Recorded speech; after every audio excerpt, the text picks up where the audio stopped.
On vous souhaite la bienvenue à ériclatour.com. Dans quelques instants, on vous fait découvrir le nouveau directeur général du Musée du Haut-Richelieu. Mais d'abord, on rencontre la mairesse André Bouchard qui a livré un discours très attendu devant les gens d'affaires de la région.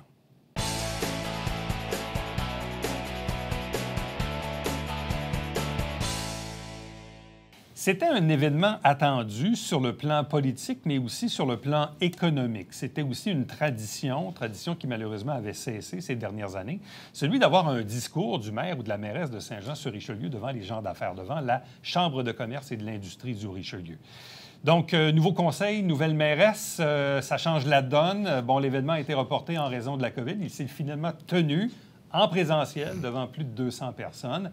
Et pour nous expliquer un peu ce qu'elle a dit aux gens d'affaires, il est avec nous, la mairesse de Saint-Jean-sur-Richelieu, André Bouchard. Bonjour et bienvenue. Bonjour, M. Latour. Bon, satisfaite de cet événement qu'on doit préparer. Il y a une gestion des attentes aussi à l'égard du monde des affaires. Bref, quels sont vos premiers commentaires?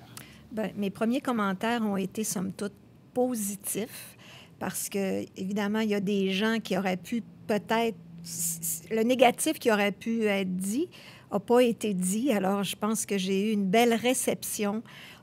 J'ai travaillé fort pour qu'il y en ait pour tout le monde, tant les gens du commerce que de l'industrie, que du tourisme, même culturel. Il y en avait aussi. Pour moi, c'est important, vous le savez, l'éducation. Alors, j'ai souligné à quel point on avait tout dans le Haut-Richelieu pour réussir, justement, à cause qu'on avait un pôle éducatif important. Bon, quand je parlais un peu de cette brisure, il faut se rappeler que dans les dernières années, les maires Gilles Delbecq ou Michel Fecteau entretenaient cette tradition de parler aux gens d'affaires presque annuellement. Il y a eu une première tentative avec l'ex-maire Laplante en 2018, mais après ça, évidemment, il n'y avait pas suffisamment de monde pour tenir l'événement. Bref, ça s'est coupé. Il y a eu la COVID aussi. Là, donc, j'ai l'impression qu'on essaie de reprendre les habitudes. Même d'autant, vous avez tenu votre réception de Saint-Vincent-de-Paul, le brunch Oui. de la mairesse. Donc, est-ce qu'on veut s'inscrire un peu dans cette continuité, dans la reprise des traditions? Oui, c'est ce que je veux faire. Je pense que c'était des activités qui avaient lieu d'être. Le brunch de la mairesse, entre autres, c'est une activité qui est populaire, qui m'a permis de rencontrer au moins plus de 500 personnes, plus de 500 citoyens. Alors, moi, j'ai trouvé ça très intéressant. J'ai même l'intention, le Saint-Vincent-de-Paul, peut-être qu'ils ne savent pas encore, mais j'aimerais ça faire ça 2 fois par année, étant donné que les besoins sont là aussi. Revenons à ce discours devant les gens d'affaires. Donc, je parlais tantôt de gestion des attentes, de ce qu'on veut exprimer. Souvent, on attend de nos politiciens et politiciennes qu'ils aient de la vision, qu'ils nous l'expliquent. Donc, pour vous, 5 mois plus tard, même si on en a parlé durant la campagne électorale, une fois en poste, de quelle façon aujourd'hui synthétisez-vous cette vision du développement économique dans la région? J'avais jugé que c'était très important de renouer, de rétablir les liens avec les gens de la communauté, que ce soit de la communauté d'affaires, même les politiciens. C'était important pour la ville de Saint-Jean-sur-Richelieu de redévelopper les partenariats qu'on a, par exemple, avec la Défense nationale, avec nos différents partenaires qui avaient été un peu, somme toute, mis de côté. Alors, moi, je suis quand même très fière, après 5 mois, je pense que ça, on peut dire mission accomplie. Ne serait-ce que parce que, ça, je l'ai évoqué, puis c'est à peine à la blague, mais depuis 2 mois, on aura vu 5 ministres à Saint-Jean-sur-Richelieu. 5 ministres qui auront passé par la ville de Saint-Jean-sur-Richelieu. Alors, moi, je suis très fière de ça parce que les ministres, ils peuvent aller où est-ce qu'ils veulent, mais d'habitude, ils vont où est-ce qu'il y a un milieu mobilisé, puis où est-ce qu'il y a de la cohésion aussi.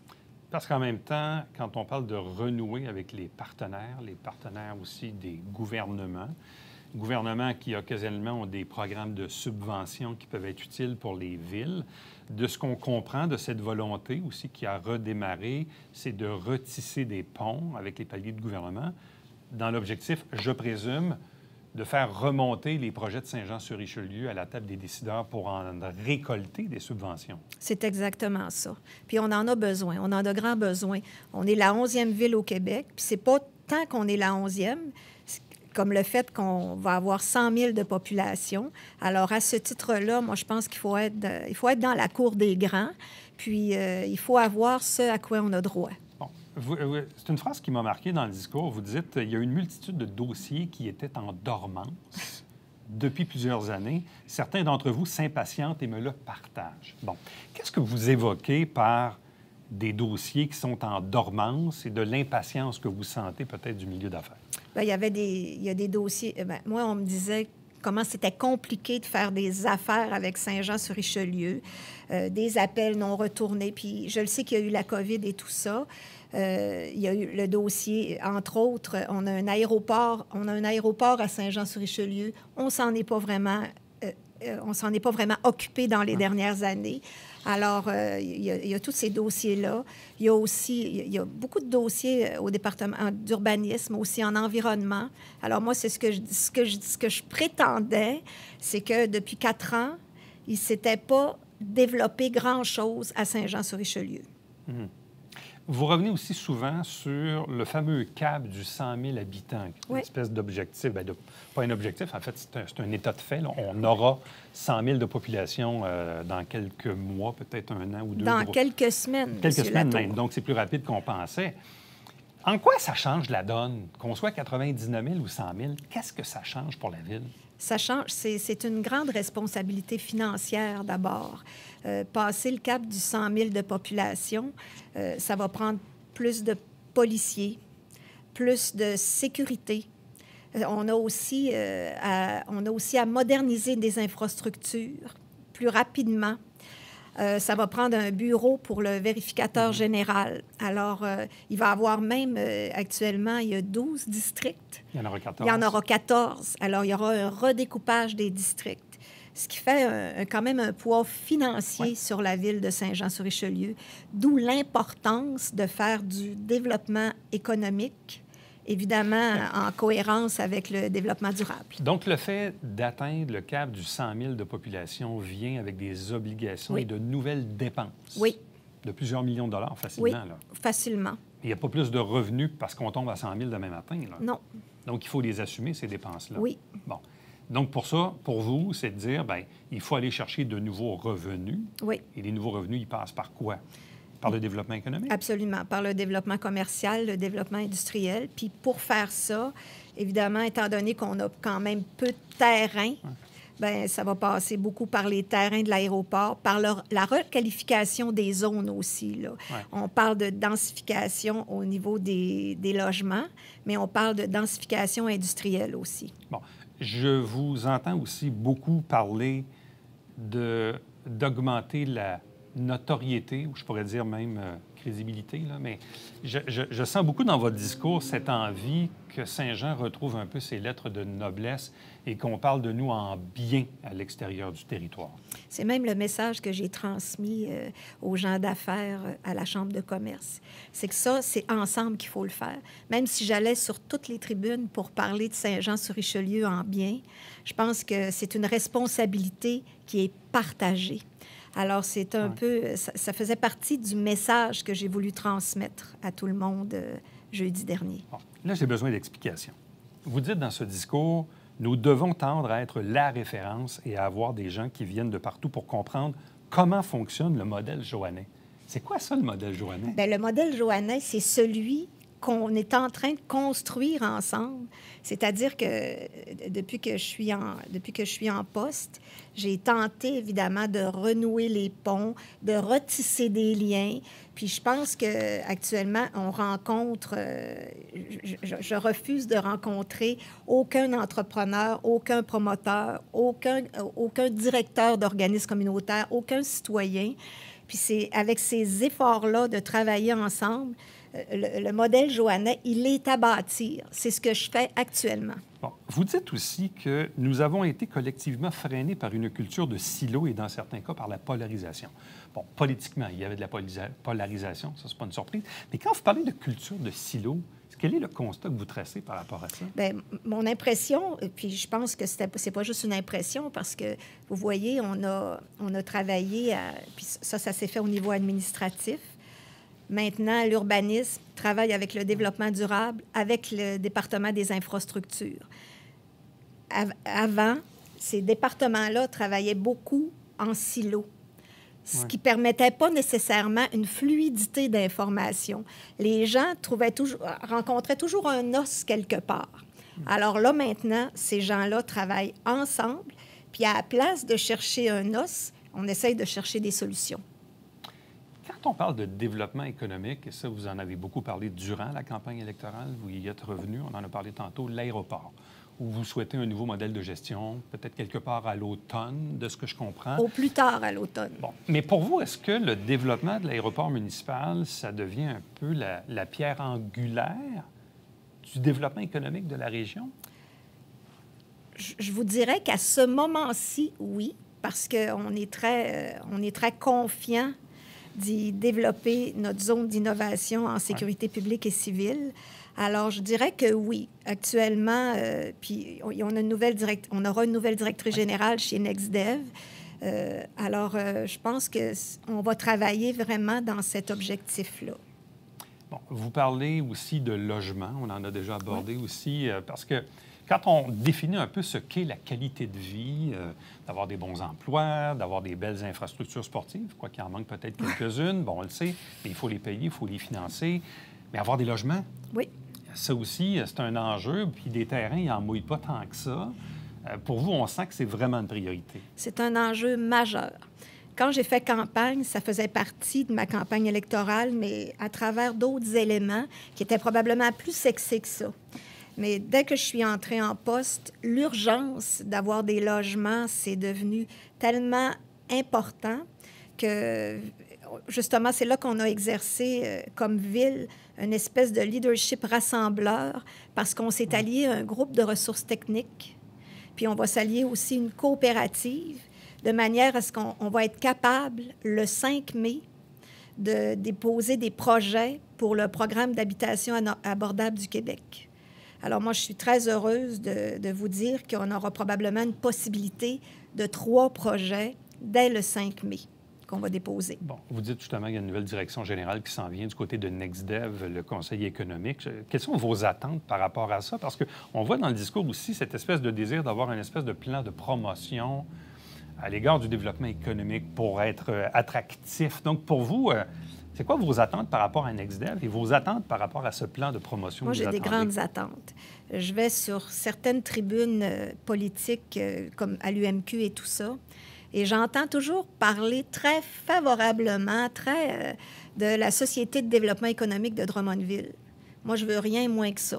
Je veux qu'on parle de nous, je veux qu'on soit partenaire des MRC environnantes. Je veux vraiment qu'on travaille dans ce sens-là. Je veux rien de moins que ça. Bon, vous l'avez évoqué un peu plus tôt dans l'entrevue, puis c'est drôle parce que, même, vous savez, il y a 30 ans, j'entendais la même chose. Souvent, les gens d'affaires, par impatience, disent « C'est donc bien compliqué faire des affaires à Saint-Jean. » Bon, c'est-tu vrai, c'est-tu pas vrai, c'est un mythe, je ne sais trop. Vous l'avez probablement déjà entendu, mais bon, on parlait de silos tantôt. Il y a plusieurs organismes à vocation économique. Il y a NextDev, mais il y a la Chambre de commerce, il y a le Centre d'aide aux entreprises, il y a même à la limite la Société de développement dans le Vieux-Saint-Jean. La Ville a des fonctionnaires dédiés à ça, à l'urbanisme. Il y a Sophie Latour au développement. Bref, est-ce que ça ne prendrait pas un guichet unique ou une porte d'entrée pour faciliter un investisseur potentiel? Ça, je l'ai évoqué aussi, là. Pour les industries, c'est NextDev. Pour les commerces, c'est Saint-Jean-sur-Richelieu. Pour les entrepreneurs immobiliers, c'est notre département d'urbanisme. On va avoir aussi, on est en train de développer un bureau de projet qui va s'occuper, par exemple, du projet de tourisme d'affaires, du parcours citoyen. Alors, peut-être que ça prendra un guichet unique, mais je pense que ça va être moins nécessaire au moment où on se parle tous. Ouais. Ou est-ce qu'on travaille tous ensemble? Vous l'avez évoqué, il y a le tourisme, il y a la Société de développement du Vieux-Saint-Jean. Alors maintenant, on travaille tous ensemble en synergie. En terminant, puis c'est vraiment une question d'appréciation, malheureusement, moi, je n'étais pas à votre discours, j'étais en déplacement cette journée-là, mais les gens qui m'en ont parlé m'ont tous dit à peu près la même chose. Ils étaient contents, satisfaits du discours, mais ils disaient souvent, c'est un discours humain, c'est un discours empathique. Bien, moi, j'ai envie de dire, bon, probablement à l'image de la mairesse que vous êtes, là, parce que vous êtes comme ça dans la vie, mais est-ce que c'était ça aussi le message que vous vouliez passer, une espèce de message très, très humain, très empathique? Oui, c'était ça. Puis ça me fait quand même sourire ce que vous me dites, parce que j'ai été, vous le savez, j'ai été 2 dizaines d'années presque présidente de la commission scolaire. Puis j'ai eu à m'adresser à des directions d'école, à des parents, à des directeurs de services. Je ne suis pas différente comme mairesse de ce que j'étais. Alors, on ne peut pas me demander d'être autre chose que ça. Par contre, je suis très travaillante. Puis je ne laisse pas mes objectifs, je les perds pas de vue. André Bouchard, merci beaucoup. Ça me fait plaisir. Restez avec nous. On vous revient après ceci.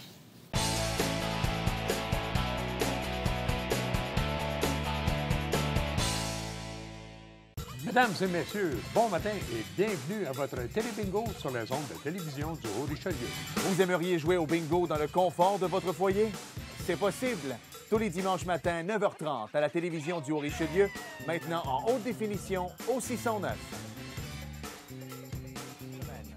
Pour vous procurer les livrets du télébingo, c'est facile. Consultez la liste de nos 30 dépositaires au www.tvhr9.com.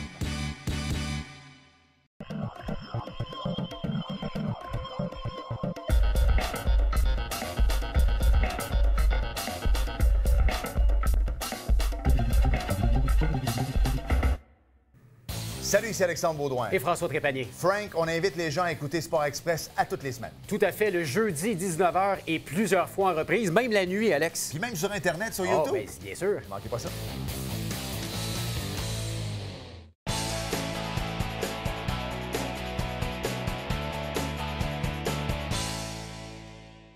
Le musée du Haut-Richelieu a maintenant un nouveau directeur général en la personne de Mathieu Hébert. Il est avec nous. Bonjour, bienvenue, félicitations. Bonjour, merci. Mathieu Hébert a travaillé avec France Bourassa dans les 15 dernières années. France qui a annoncé son départ après ces années de bons services pour aller chez Culture Montérégie.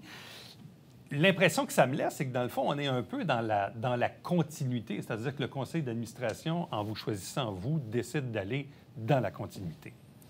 Bien, je pense que oui. Dans le fond, moi, je suis là depuis 2007.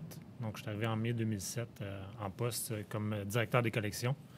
Et depuis ce temps-là, je travaille, dans le fond, en collaboration avec France à développer tous les projets au niveau du musée du Haut-Richelieu. Bon. Vous avez vu évoluer ces 15 dernières années. Donc, quel est le bilan que vous tracez, dans le fond, des années sous la direction de France, mais à laquelle vous avez vous-même contribué là, comme directeur des collections? Donc, pour vous, le musée des 15 dernières années, il se résume à quoi? Mais dans le fond, c'est une très grande transformation. Ouais. Le musée, quand on est rentré en poste, on avait besoin vraiment d'un coup de barre, ce qui s'est produit. Surtout aussi dans les dernières années avec l'octroi du PAFIM par le ministère de la Culture. Donc, on est vraiment rendu là. Et là, on peut vraiment plus développer nos projets, développer des programmes éducatifs et des expositions temporaires dignes de ce nom. Ouais, les assises sont plus fortes. C'est surtout ça, moi, que ça me laisse transparaître quand je regarde les dernières années, avec tout ce qui a pu se passer au musée. J'ai l'impression que la fondation est beaucoup plus solide qu'auparavant. Exactement. Puis, dans le fond, il reste encore beaucoup de choses à développer, beaucoup de collaboration à faire avec le milieu. Donc, on va travailler là-dessus dans les prochaines années, de façon à ce qu'on puisse vraiment venir se démarquer au niveau de la région du Haut-Richelieu et au niveau de la Montérégie aussi.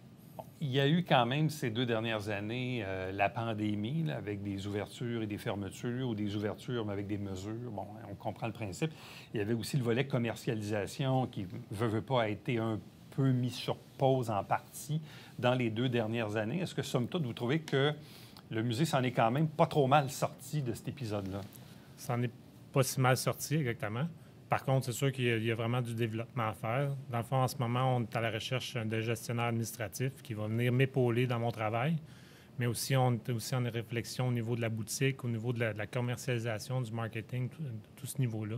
Donc, on va travailler vraiment là-dessus pour vraiment mieux nous faire connaître. Donc là, en ce moment, nos produits sont bons, mais il va falloir vraiment se faire connaître au niveau de la région, au niveau touristique, mais aussi au niveau culturel, au niveau des écoles aussi. Bon, parce que la boutique, évidemment, elle est là, elle est à l'entrée. Quand on parlait de commercialisation, il y avait entre autres des ateliers, même des fêtes d'enfants, à la limite. Ça, est-ce que c'est quelque chose que vous souhaitez reprendre à court terme? Oui, dans le fond, on travaille là-dessus. On va voir aussi comment la situation de la COVID se déroule probablement que les fêtes d'enfants, ça pourrait avoir lieu plus au courant de l'été, début de l'automne, probablement que ça va être de retour. Les décors sur céramique, ça a toujours lieu.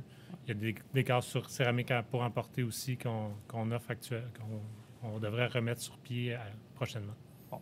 Côté exposition, le musée nous a souvent habitués dans les dernières années à avoir l'exposition permanente, qui a été quand même beaucoup transformée, vraiment avec les outils du jour, et des expositions, évidemment, qui sont occasionnelles dans l'année.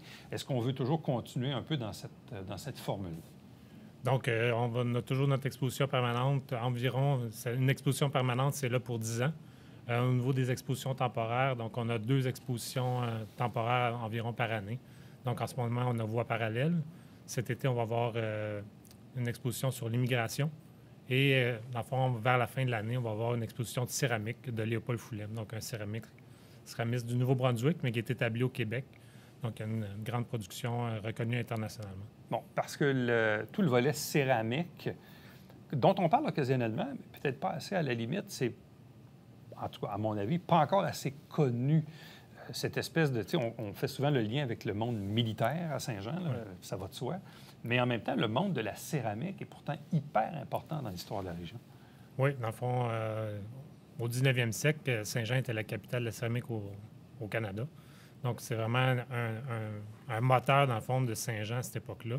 Donc, c'est ces éléments-là qu'on retrace à travers nos expositions, puis aussi à travers nos expositions temporaires, on veut mettre de l'avant, puis montrer aussi ce qui se fait encore aujourd'hui. Si on prend M. Foulem, donc c'est vraiment actuel comme art aussi. Bon, côté exposition permanente, qui a été refaite il y a quoi, 2-3 ans? En 2007. 2007? En 2007 déjà. Donc, est-ce que... 2017, excusez. 2017, oui, OK, c'est ça. Donc, ça fait quelques années.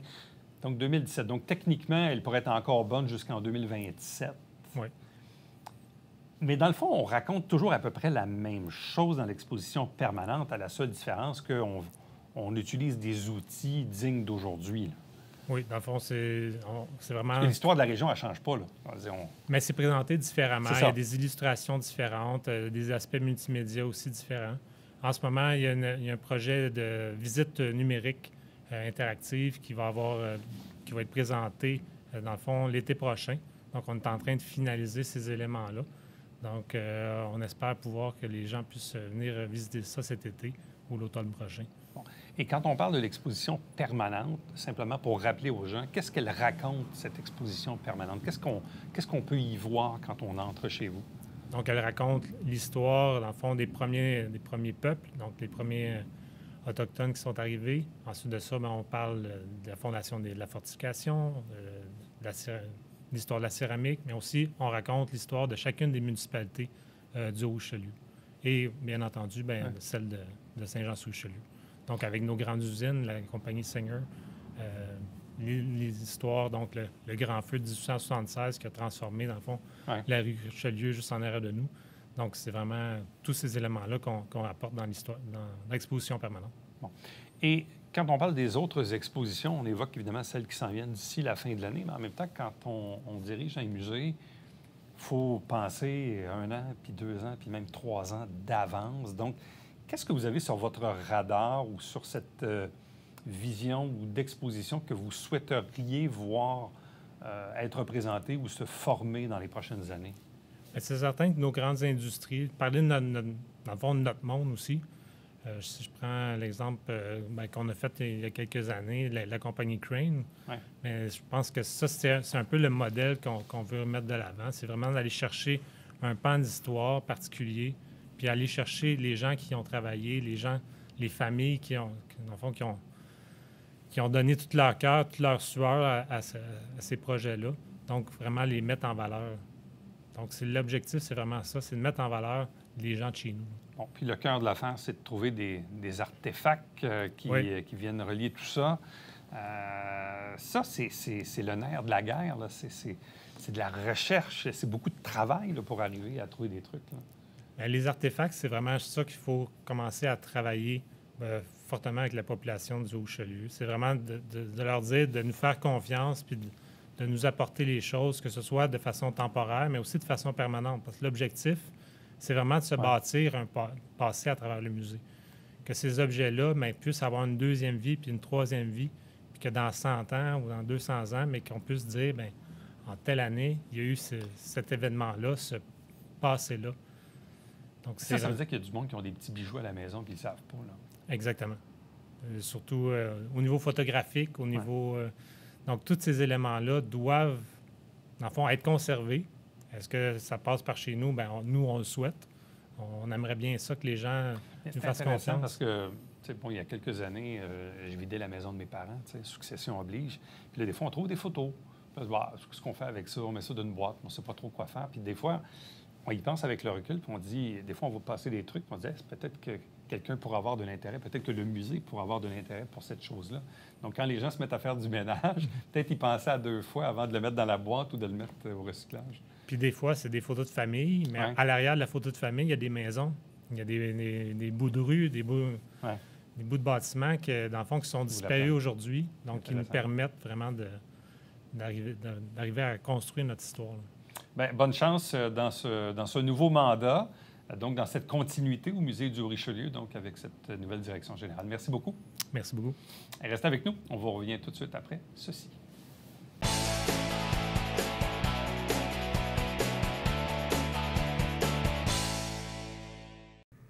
Salut, ici Alexandre Baudouin. Et François Trépanier. Frank, on invite les gens à écouter Sport Express à toutes les semaines. Tout à fait, le jeudi 19h et plusieurs fois en reprise, même la nuit, Alex. Puis même sur Internet, sur YouTube. Bien, bien sûr. Ne manquez pas ça.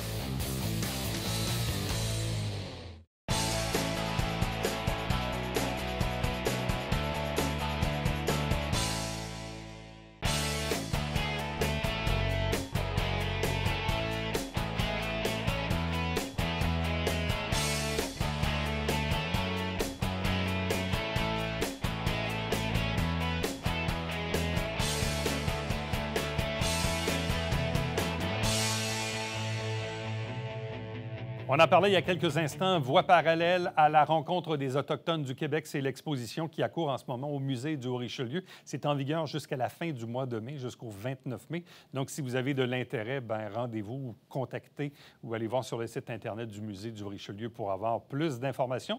Et nous, sur ce, on se dit bien sûr à demain. Bye-bye.